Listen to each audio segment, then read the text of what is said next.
should have seen us coming, passing the folks along the road just as they were standing. All the lads and lasses there, all smiling faces, gathering along the Scotswood Road to see the bleeding rain. Welcome to the Geordie Keys' news roundup for all things Newcastle United for the 20th of December. Bit of a change of location here today. We moved through to the comfy seats in the hope of getting away from all of that construction noise outside, so apologies for that. The websites are reporting that both Palace and Swansea are now looking to add Mitrovic to their forward lines. Will Mitro take a chance short term and try to keep Palace in the Prem, instant hero, or will he consider the long term and stick with us? When you consider that Swansea are struggling, Palace are suffering from serious Pardew syndrome, and we have the AFCONs coming up, then nothing's a sure bet either way. If you're in any way a Newcastle United fan, you'll know by now that Shelvey has been handed a 5-match ban and a £100,000 fine. Oh, and don't forget sensitivity classes. In my opinion, he was always onto a loser regardless of innocence or guilt, simply because this was floated as a case of racial abuse, and any independent inquiry would have to be seen to be sensitive. Rumour is that he called the Wolves player a smelly Arab. I suppose the days are long gone of calling the lucky mate a jammy Arab in the school playground, but yet again this is political correctness gone absolutely nuts. £100,000 fine. I wonder where that's going. Apart from anything else, I'm absolutely devastated that my dad lied to me all those years ago when he told me that sticks and stones may break your bones, but names will never hurt you. Of course, this could just be the greatest miscarriage of justice in recent times, if it turns out that he is an Arab and he is smelly.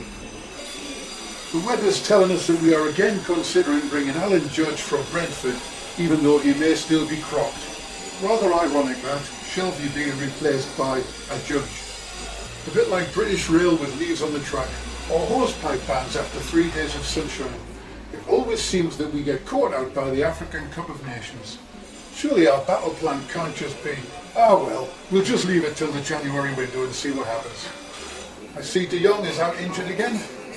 It would appear that medical staff at PSV have finally figured out what it is about seeing De Jong that makes him so injury prone. They did a check of his biological makeup and found high levels of a compound which is commonly referred to in medical circles as mycophenolium. There's talk of Newcastle showing interest in Fabian Delph. Personally, I don't rate him, but it's always difficult to pass up a good opportunity to take the piss out of Villa. Interesting to see an article suggesting that Perez has been a big disappointment and should be sold.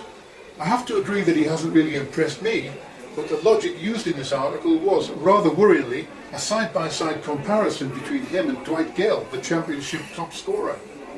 Using the same logic, I can't understand why Barcelona even bother with Neymar and Suarez. Rob Elliott claims since returning from injury he's come back to a completely different club. I assumed he was referring to the club spirit, but it turns out that he doesn't recognise any of the management, the training staff or the squad. As fans, we really are a fickle lot. Given says his time at Newcastle was the best period of his career. Probably our last proper hero, Given was at one time rated as one of the best goalkeepers in the world. But when, having given us the best years of his career, he decided to move on, we opted to give him grief. Same with one of my own personal heroes, Scotty Parker. But how selective we can be. There was no abuse aimed at James Milner when he moved on, and ironically he's probably turned out to be the most successful of the three. Rolando Aarons has been rebailed following his arrest a while ago over an alleged brawl at a city centre club. I hope this is a genuine one-off for him, and he's not turning out to be a bit of a dickhead like Carroll, or Ranger, or Bellamy, or Taylor, or Nolan, or Barton. Bloody hell, we seem to attract them. I understand that a high-profile celebrity can attract problems, but if you can't go to a club without a brawl erupting around you, then you have to make a decision. On the subject of Barton, I can't believe he's been signed again by Burnley, who I shouldn't really be surprised. Better to be the big fish in the little pond, eh, Joey? Oh, it was Mike Ashley's birthday a couple of weeks ago. I hope you all wished him a happy birthday. Geordie WWE star Neville claims that Newcastle United's form helped him through his recent recovery from a broken foot. I'm not sure what's more disturbing, the fact that a professional wrestler would even own up to something like this, or the fact that anyone even cares what a professional wrestler thinks. Newcastle women's team were trounced 5-0 by Albion's women's team. I suspect there were a few frustrated Geordie boyfriends after that match. There's talk of Newcastle having a high-profile replacement lined up for Diami while he's at AFCON. But with these reports coming from the same rags that refer to every single player in our team as a star or an ace or a hero, the hype sometimes wears a little thin, so I'm not holding my breath on that one. Doing research for this roundup, it amazes me to see so much duff information out there being put on the net as pocket.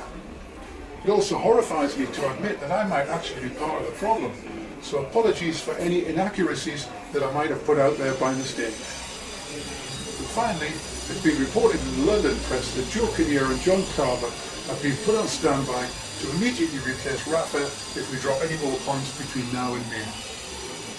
This has been the old Geordie Geezer News Roundup for the 20th of December. That's it from me, so cheers and ta-ra.